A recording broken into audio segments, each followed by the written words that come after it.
Hi all, welcome to the Sigma classes. So this is the next session on our series of real numbers. In this session, we are going to learn how we can prove irrationality of numbers. This topic is really important from the examination point of view. You can expect one question in your exams from this topic. That's like you may get to see a question like prove root 2, root 3 or any other irrational number is a irrational number. How will you prove irrationality of numbers? Okay, from the last few days I was having some issues. So that's why I was not uploading the videos. From the next time I'll keep you updating on the feed. I'll post uh, what do we call it? Community notes, I think. Community. I do not know what section is this.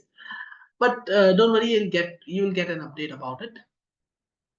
Okay, so I think we should continue. So we are going to understand the proving irrationality of numbers. So first of all, we need to understand what are rational numbers and what are irrational numbers. क्योंकि जब तक हमें मालूम ही नहीं होगा कि irrational numbers क्या है, तो हम कैसे इनकी irrationality prove कर पाएंगे. So let's understand the difference between rational and irrational numbers. So the definition of rational number says the numbers which can be expressed in the form of p upon q, where p and q are integers and q does not equal to 0. So for a number to be rational, there are three conditions it should follow. First of all, we can represent this number in p upon q form. Second, p and q both should be integers. दोनों integers होने चाहिए. Like integers क्या होंगे? पूरी values like -1, -5, -6, -6.5 नहीं होगा. Point में decimals में जो आएंगे वो इंटीजर्स नहीं होंगे. बाकी पूरी वैल्यूज क्या होंगी? कंप्लीट वैल्यूज जो होती हैं वो इंटीजर्स होती हैं. Okay, all whole numbers positive integers भी होते हैं 1 2 3 4. तो ये सभी इंटीजर्स होते हैं. 0 इज आल्सो एन इंटीजर.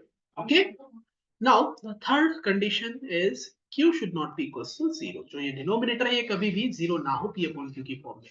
ठीक है, अगर कोई भी किसी भी फ्रैक्शन में या किसी भी रेशनल नंबर में डिनोमिनेटर 0 हो गया तो उसका कोई सेंस नहीं बनता, क्योंकि हम किसी भी नंबर को 0 से डिवाइड नहीं कर सकते. It's not defined. Anyway, so rational number की डेफिनेशन के लिए the number which can be represented in the form of p upon q, where p and q both are integers and q does not equal to 0. Then irrationality क्या होगी? As simple as the definition of rational number. Rational number का positive तो है. The numbers which cannot be expressed in the form of p upon q, where p and q are integers and q does not equal to 0. For example, मैं लिख देता हूं यहाँ पर irrational numbers cannot. ठीक है, p अपॉन q की form में नहीं हो सकते. ऐसे ही p और q दोनों इंटीजर्स नहीं हो सकते. और finally q does not equal to 0 तो नहीं हो सकता. देखो, अगर मैं आप लोगों को बहुत सिंपल एग्जांपल दूं, जैसे रूट 2 है. वी ऑल नो कि रूट 2 एक इरेशनल नंबर है. But you most of you can say कि sir we can write down this root 2 as root 2 upon 1. It's written in the p upon q form. Yes it is, but definition complete करो. It is written in the form of p upon q. First condition checked. Q does not equal to 0. 1 does not equal to 0. So third condition is also checked. But if you look at the second condition is really important here. P and Q must be integers. Let's check for Q. Q1 is an integer, but is root 2 an integer? Because the value of root 2, if you solve it, you will get 1.414 and so on. 1 point decimal value. So it's not an integer, not integer. So therefore, it does not satisfy the second condition. That's why we cannot say that it's a rational number. Okay, that's why it is an irrational number. And in other words, if you look at the decimal representation of irrational numbers, it is actually non-terminating and non-recurring. You have already studied about them in 9th grade, so I'm not going in detail, but I'm just giving you an glimpse. But sorry, non-terminating and non-recurring. For example, pi. Most of you take the value of pi as 22.7. No, it's the approximate value, because if you divide 22 by 7, you are going to get 3.14 something. But the actual value of pi is different. It's 3.1415962 and so on. If you look at the decimal expansion of pi, the numbers or the digits after the decimal. First of all, the decimal expansion is non-terminating. Non-terminating means it will never end. ये कभी end ही नहीं होगा. Decimal expansion हमेशा चलता ही रहेगा. और non-recurring मतलब digits repeat नहीं होती, मतलब कोई एक पैटर्न रिपीट नहीं होता है। जैसे मैं आप लोगों को बताऊं, जब मैं 10 को 3 से डिवाइड करता हूँ तो ये होता है 3.33333 एंड सो, मतलब ये चलता रहेगा और 3 रिपीट होता रहेगा। लेकिन पाई के केस में ऐसा नहीं होता, कोई एक स्पेसिफिक पैटर्न फॉलो नहीं होता। ठीक है, I hope this is clear. Now let's come back to the topic irrational number. मैंने आपको बता ही दिया। तो हम एग्जैक्टली यही करने वाले हैं, हम एग्जैक्टली यही करने वाले हैं। इरेशनल नंबर्स में हम देखेंगे कि पी और क्यू इंटीजर्स हैं। अगर हमने किसी तरह उनको इंटीजर्स बना भी दिया तो एक और कंडीशन मैं आप लोगों को बता दूंगा, हम कुछ कंडीशंस लेकर के चलेंगे। चलो पहले मैं आप लोगों को कुछ फंडामेंटल थ्योरम ऑफ अरिथमेटिक के बारे में बता देता हूँ, उसके बाद हम क्वेश्चंस करेंगे, उससे आपको क्लियर हो जाएगा। Fundamental theorem of arithmetic, fundamental theorem of arithmetic. What does this theorem says? It says that the theorem says that every composite number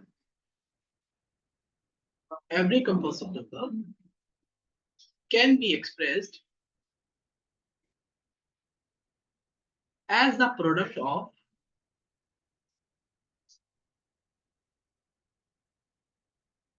its prime factor, and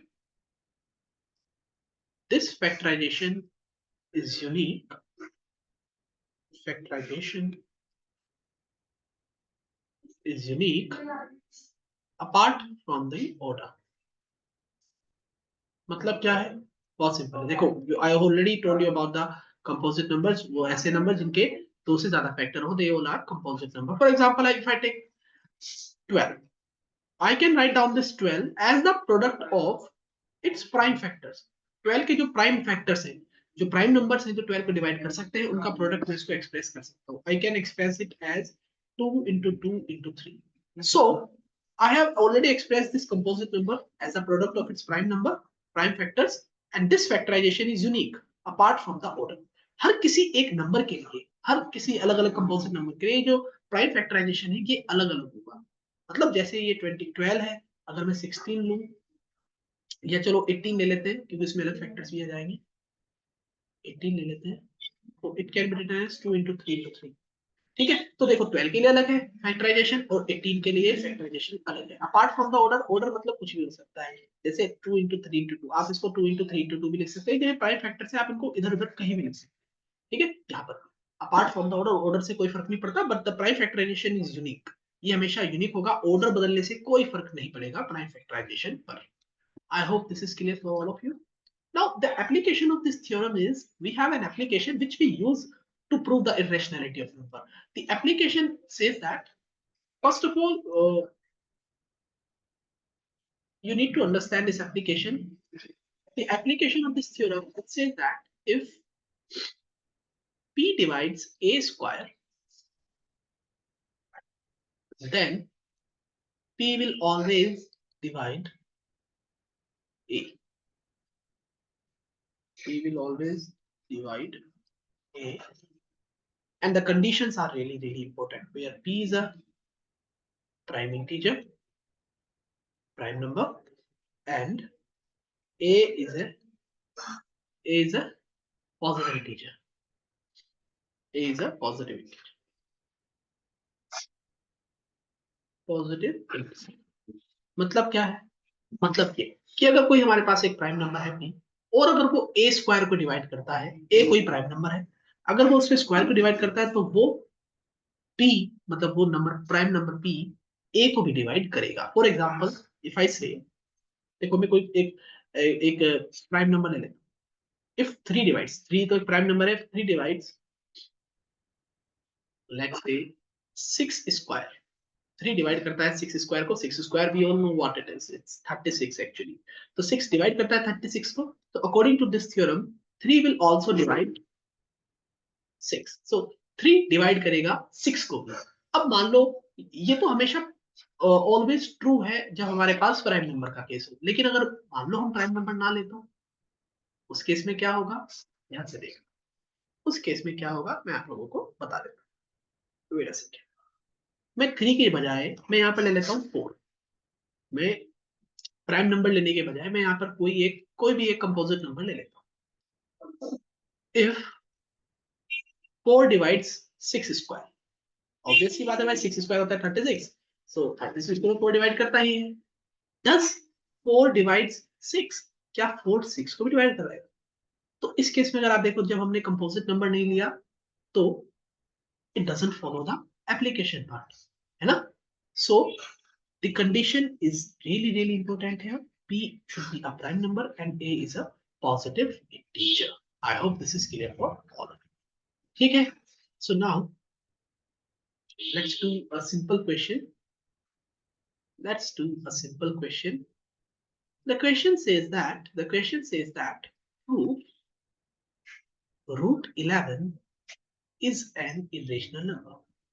Let's do this question alone, and the rest of the question we'll be doing in the next session. And the next session will be the last session for this chapter. Then we'll be starting a new chapter. Okay, the question says that prove that root 11 is an irrational number. Prove करना है कि root 11 एक irrational number है. Then how will I prove it? See, there are some certain steps you need to follow in proving the rationality of number. The first step is you will always assume whatever your number is, root 11 is a rational number. I assume that root 11 is a rational number, so I have already assumed it. Okay, so if root 11 I have assumed it's a rational number, then it can be represented in the form of P upon Q, where P and Q are integers. These conditions are really important, where P and Q are integers and P and Q are co-primes. I have already explained what are co-prime numbers. मतलब P और Q एक ऐसे numbers हैं जिनके बीच में कोई भी common factor नहीं है 1 के अलावा. This line is really important.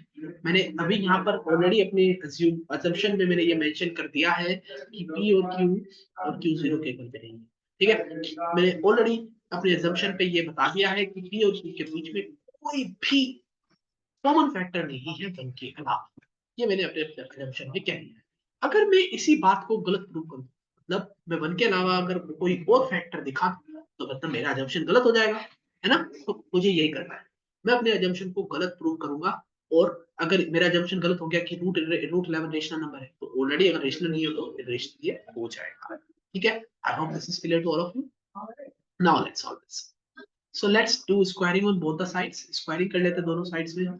क्या हो जाएगा? देखो, रूट 11 का स्क्वायर हो जाएगा 11. Root 11 into root 11 11. P upon Q whole square will be P square upon Q square. Now let's do the multiplication. Let's do the multiplication. It's gonna be what? Let's do the cross multiplication. 11 Q square equals to P square. From here, Q square will be equals to P square upon 11. See, I have already told you that Q is an integer, P is an integer. P भी एक integer है, Q भी एक integer है. अब जब मैंने P square को डिवाइड किया 11 से, तो इंटीजर का स्क्वायर भी तो इंटीजर ही होगा भाई, इसका स्क्वायर भी तो इंटीजर ही होगा, और ये भी एक इंटीजर है. देखना जरा, जब आप इंटीजर को डिवाइड कर रहे हो 11 से और उसके बाद आपके पास एक कंप्लीट वैल्यू यानी इंटीजर आ रहा है, तो इसका मतलब क्या है? इसका मतलब ये है कि P square is divisible by 11. Completely divisible है, जब तो आपके पास इंटीजर आ रहा है. अगर कंप्लीटली डिविजिबल नहीं आता तो इंटीजर वैल्यू नहीं आती, डेसिमल में आती है ना. तो P square is divisible by 11. Agar p square divisible by 11 hai. Now 11 is a prime number and p is any positive integer. So therefore, by the application of that fundamental theorem of arithmetic, if p divides a square, then p also divides a. So I can say that p divides. What I'm doing, I should write down here. P is also divisible by 11. P is also divisible by 11. 11 is divisible. All right. Now p is divisible by 11 for some integer. जैसे कि मैं कहूँ कि 6 divisible है 3 से. ठीक है, तो 6 को मैं लिख सकता हूँ. 6 को मैं क्या लिख सकता हूँ? अगर मैं कहता हूँ 6 divisible है, तो 6 को मैं लिख सकता हूँ, जो क्वेश्चन आता है 3 मल्टीप्लाइड बाय जो भी क्वेश्चन आया 2. तो ऐसे ही अगर p divisible है 11 से, तो p क्या लिखा जा सकता है? 11 इंटू जो भी क्वेश्चन आया, सपोज k आया, 11 k लिखा जा सकता है for some integer k. k is also an integer, है ना? ठीक है. Now what I'm going to do, this is my equation number 1. I'm going to put this value, equation number 2 value, in equation number 1. I'm going to put the value of p in equation number 1. equation number 1 is q square equals p square upon 11. So therefore, I'm going to put down the value of q as 11k whole square divided by 11. So q square is going to be 11, 121 k square divided by 11, which is going to be, if you divide 121 by 11, it's a square, so you are going to get it as 11k square. Now from here, q square upon 11 equals to k square. So देखना जरा फिर से k square तो एक integer ही होगा, integer का square integer, ये भी क्यों भी एक इंटीजर, तो इंटीजर के स्क्वायर को जब आप 11 से डिवाइड करें तो इंटीजर ही आता है। इसका मतलब क्या है, ये कंप्लीटली डिविजिबल है। q square is completely divisible by 11. q square is divisible by 11. Q square is divisible by 11. So therefore q is also divisible by 11. q भी divisible है 11 से। ठीक है, so do you see something here? मैंने भी बताया था p is also divisible by 11 and q is also divisible by 11. So therefore can I say 11 is a common factor of p and q. 11 एक common factor है p और q दोनों का, तो दोनों को डिवाइड कर देगा। तो p and q. But in my assumption, but in our assumption, I already told that P and Q both are co-primes. They do not have any common factor. But what we can see here, we have a common factor of P and Q, that is 11 in this case. So it contradicts with our assumption. This contradicts with our assumption. ये हमारे जो assumption था उससे mail नहीं खाता है. With our assumption that P and Q are co-primes. यही माना था ना कि पी और क्यू दोनों को-प्राइम से, बट यहाँ पर तो एक कॉमन फैक्टर आ गया, 10 के अलावा एक कॉमन फैक्टर 11 आ गया, तो ये को-प्राइम तो नहीं है। So therefore this situation has arisen due to our wrong assumption. This situation has arisen due to our wrong assumption. So therefore I can say root 11 is an irrational number. हमारा assumption अगर गलत हो गया तो obvious सी बात है, root 11 एक irrational number ही है. I hope this is clear to all of you. So that's it for today. It will be a lengthy lecture if I continue with other questions. I don't want to do that. I'll be uploading a new video tomorrow to solve by solving some other questions which are asked in boards. But this is the basic question. You got an idea how we are going to solve such questions. Okay. So that's it for today. I hope you enjoyed the session. Now, still, if you have any query, you can always ask me. I'm always here to help you. ठीक है, जो भी आपको दिक्कत आती है आप पूछिए. And if you like my content, then you can subscribe to our channel and keep supporting me. Thank you for watching this video. Now I'm going to end it.